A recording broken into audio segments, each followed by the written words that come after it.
Dogworks Radio is sponsored by Alaska Dogworks. Check out their website at alaskadogworks.com. This episode of the podcast is brought to you by First Paw Coffee Company, specializing in private label premium blend coffee. If you're serious about coffee, you should check it out. First Paw Coffee's passion is high-quality, small-batch roasted coffee. They take the extra time to taste and get everything perfect before they release new blends. They aim to bring you a cup of happiness each time you pour yourself some coffee. Find out more at ak.dog/free and enter for a chance to win some First Paw Coffee prizes, a book from our collection, and tote bag. One winner will be selected at random each month. That's ak.dog/free. From First Paw Media, sponsored by First Paw Coffee Company, this is the Dog Driver Show. Visit our website at dogworksradio.com. Now here are your hosts, Robert Forto and Parto. Hello and welcome everybody. This is Robert Forto and you're listening to the Dog Driver Show, and I am joined by my co-host KP. How's it going? Excellent. Beautiful day again, and days are getting a little bit shorter and the nights are getting a little bit longer, but the trainings are getting better and better. They are getting better. We look forward to having some snow here pretty soon here in Alaska, and today we are talking to a musher calling in from France. Her name is Julie Bloch, and she's involved with the open class, I believe, limited class in Europe there, and KP is very familiar with this lady. She was a handler for your kennel partner, is that right? Yes. Julie is a very talented young lady who's been involved in the sled dog sport as long as I remember. She was a little kid actually when we had Siberian Huskies, and she was racing with her family, her sister and her dad in the Alps. Extremely competitive dog team, extremely competitive lady actually too. She has many championships under her belt. And Julie, how are you? Yeah, I'm fine. I'm listening. You're listening. Tell us a little bit about yourself and your background for our listeners who are not familiar with you. Yeah, so I am 33 years old, and I live in Grenoble in the Alps, near Grenoble. And I'm racing for maybe 30 years, I think. The first time I was on the sled, I was maybe 2 or 3 years old with my father. And I think the first race was when I was 5 years old. So it's been a long time ago. Definitely. And I have been racing especially in the limited six dogs class sprint. And Julie, for our listeners, again, tell us about training in the Alps. I'm familiar. I remember training in the Alps and the mountains compared to what we have in Alaska. What are the challenges or the benefits that you have training in those environments on a higher altitude and snow conditions? I think that we have some benefits because the place where I live is very highly, and so the dogs run on very high and very tough trails, so they learn to put their feet at the right place and to have very strong ligaments and muscles. But there is some disadvantage. I think that for the nails, for example, or maybe sometimes it's too warm, or maybe it's too windy, or something like that. But with the dogs we have today, it's easier to even if the conditions are not so good, we can take them in freedom and go for 1 hour of walk, or in freedom would be behind the 4-wheel drive. So we still can do some trainings even if the conditions are not always good. Very good. Julie, you mentioned free running with the dogs. Is this something you do quite often? The dogs, if the dogs are my own breeds. Yes. I have only 7 dogs in the kennels right now, and the 7s are born at home. But behind them there is some Ellis and Ellen Blochs, and and some Jan Svensson Blochs from Sweden. That was you know him, and that was a musher that ran in A dogs and unlimited sprint some, I think, 20 years ago. And we bought him some dogs, especially one Peps that is the grandfather or the great grandfather of all of my dogs today. And I mix these Peps with some dogs, with one dogs from McGill that I bought in 2007. That was Nippon, and all of my dogs are out of this breeding. Yeah, I'm familiar with that dog, Peps. I believe I've seen him when you came to Alaska, and he is, I believe, the great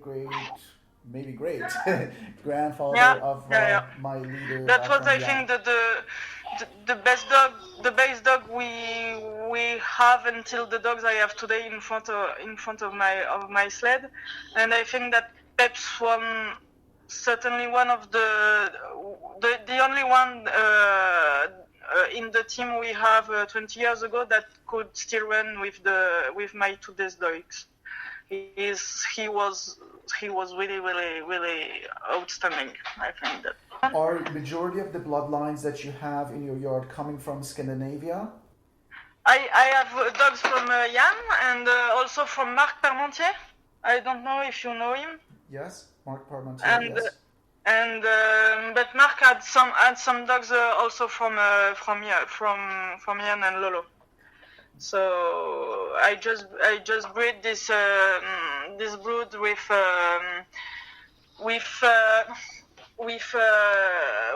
Nippon from McGill, and I think that the breed is good. But I think that if you are not so bad with the dogs, every dogs can be at least good. Maybe not exceptional one, but at least good. So, and when we have only 7 dogs in the kennel, we really can be attentive and sensitive to everything. And if you have a dog that is a little bit shy or a little bit maybe less good compared to the others, I think he can be at least good, and he can be in the team even he's a little bit less good than the others. I agree with you. I strongly believe that. Myself, in a different class, of course, I try to maintain a very, very small kennel for the open class, and you're right. If you have just few dogs, you give them every single opportunity to express themselves and to show us actually what they're capable of. I mainly race season, so I ran only once in the kart racing. That was with 8 dogs, and that was the French Championships in December 2012, and I won it, but I didn't like it at all because for mainly 2 reasons. Because I think that if you want to have a good team on snow, you can be so competitive on off snow and on snow, because the season is too long for the dogs, and the sport is not the same on snow and on dirt. And the other reason is that I'm too afraid to be on dirt with my dogs. So I'm better on the 4-wheel drive and on the sled. I agree with you. I'm with you.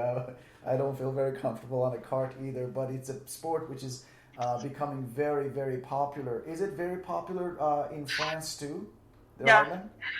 It's very popular, and I think one thing that is really, really popular now is to run with one dog. We call it canicross. I don't know the word in Same North thing. America, but I think that nowadays almost every day that I have one dog can run with him, and so everybody can go for a run with his dogs in the evening after the work, and it's so easier compared to have 4 or 5 or 6 dogs in front of the house.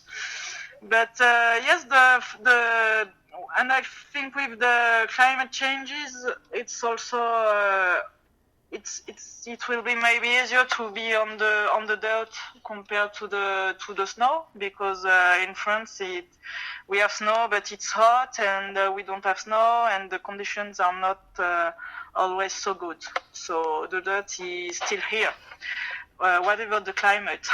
Oh, absolutely. Julie, you mentioned canicross and dryland. Do you think the sled dog sport as on snow, I'm talking about, with bigger kennels or even kennels of 7, 8, 10 dogs, they're being disappearing because of the climate change and because it's difficult to maintain a competitive dog team with so many dogs, and people are going more toward dryland and canicross?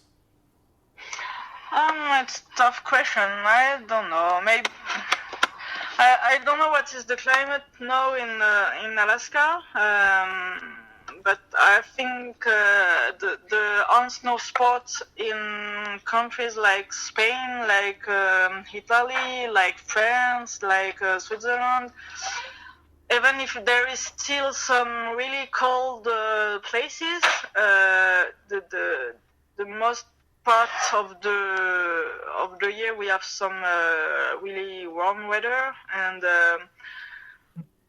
I think the sled dog sports on snow in 50 years in France, I don't know if there is still I don't know. It's a tough question. I hope, but I think I will be in Sweden in 30 years, so maybe we still have snow in Sweden. I don't know.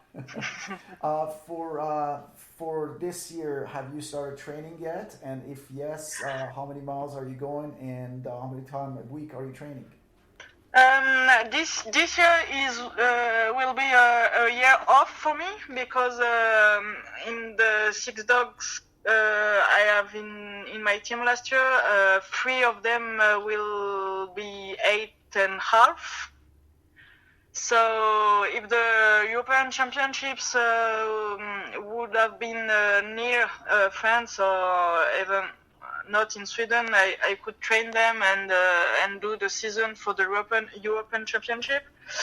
But we don't have races, important races close. So I didn't want to put the full fall training to my dogs with 3 dogs at more than 8 years old. So I decided to do a year off, and we will do some sledding with my son and with my husband for the pleasure. And I hope to have puppies this winter to be able to have a team in few years. So we'll see. That is fantastic. I know that you're competitive. I know that you want to win and have a good dog team. You mentioned you do some sledding with your son, and I can hear him in the background actually. How did having a child affect and change your sled dog career, or did it? He's 16 months now. So last year we trained the dogs. at home until November. So my husband take care of him when I was on the 4-wheel drive, and when we put the dogs in the truck to train them outside to have a better trail or faster trail, we put him in the truck, and he was waiting, and we put him in the, I don't know the word in English, but in something that we push on the snow for the babies. I don't know the word in English. And my husband got out of the truck with him when I was on the sled. So it's another organization, but it's funny, and he really loves the dogs and to be with them. So I think this winter he will be maybe not on the sled with me, but in the sled with one dog, and I think it will be funny for him.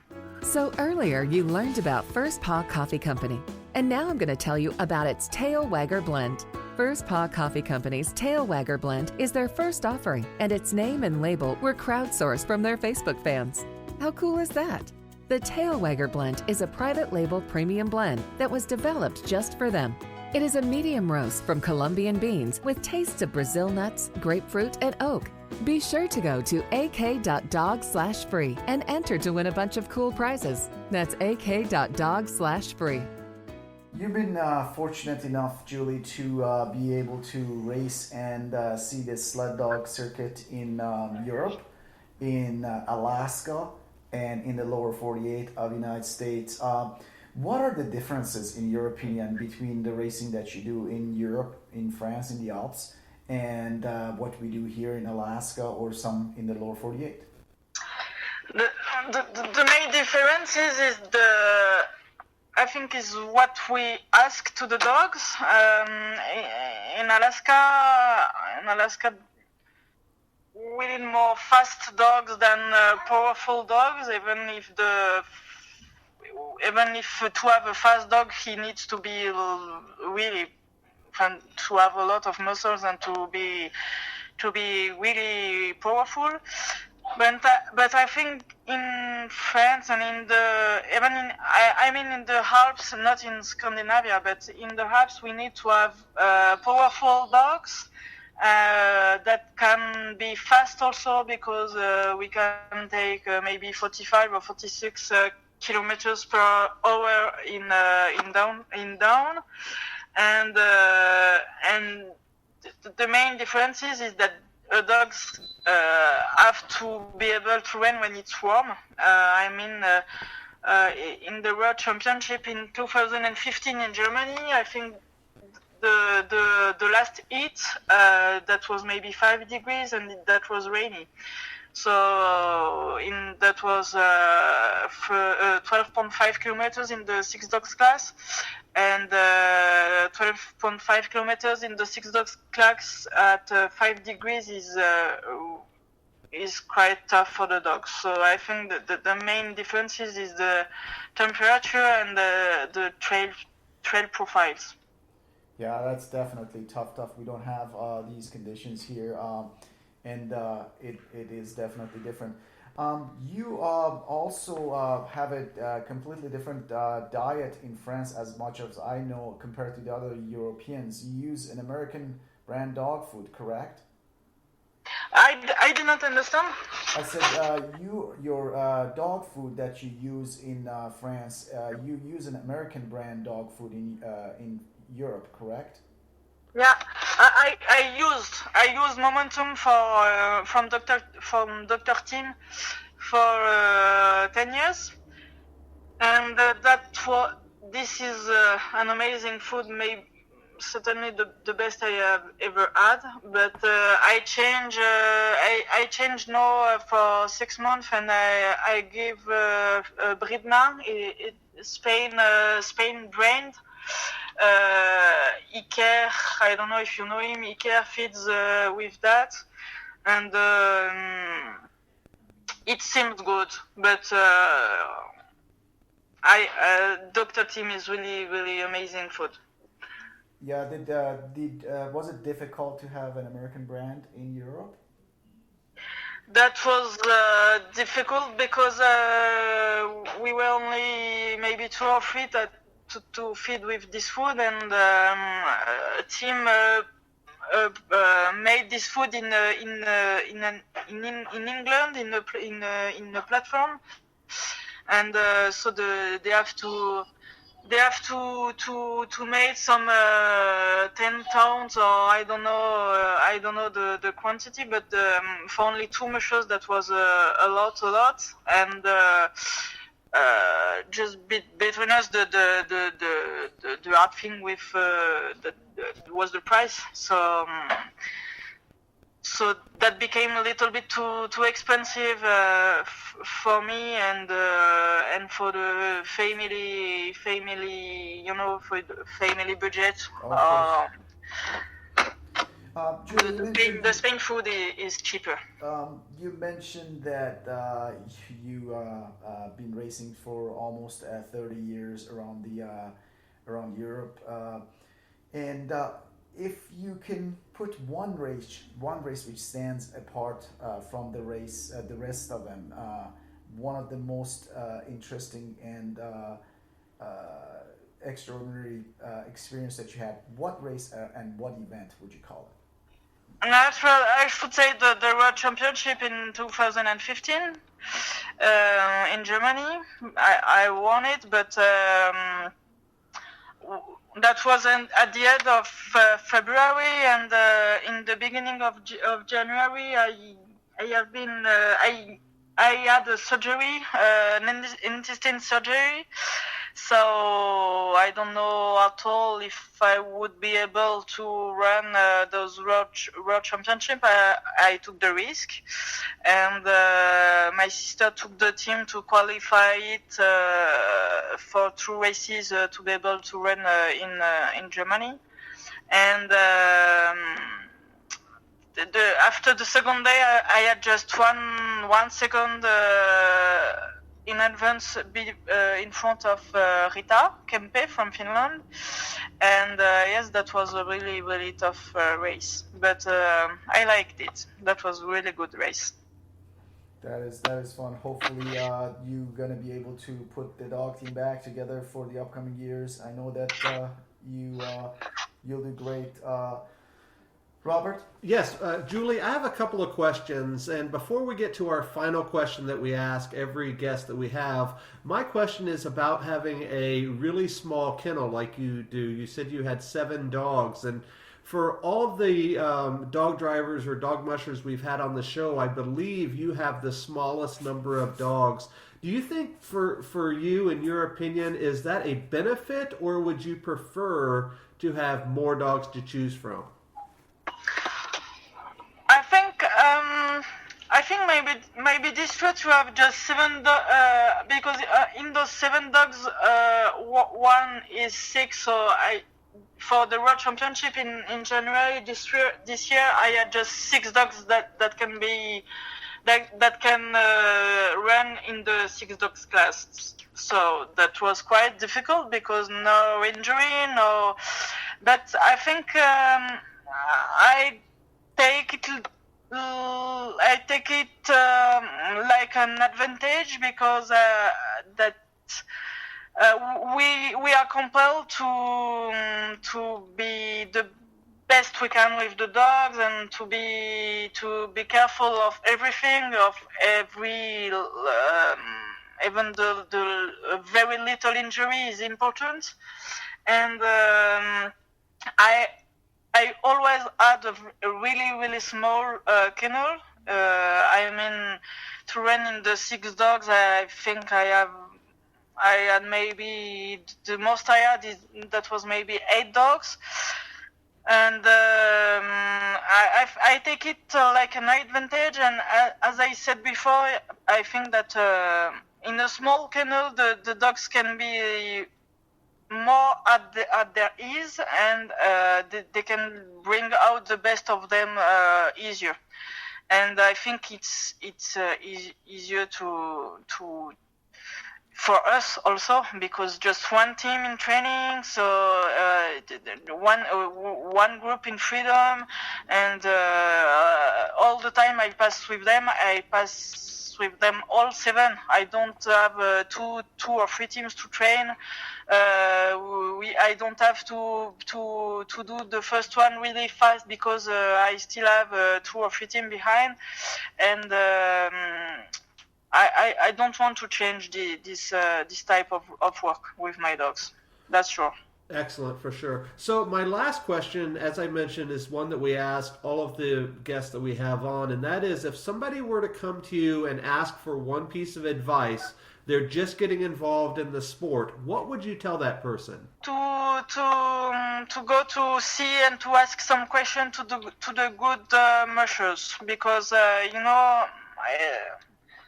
don't have many friends, but I think that especially in France,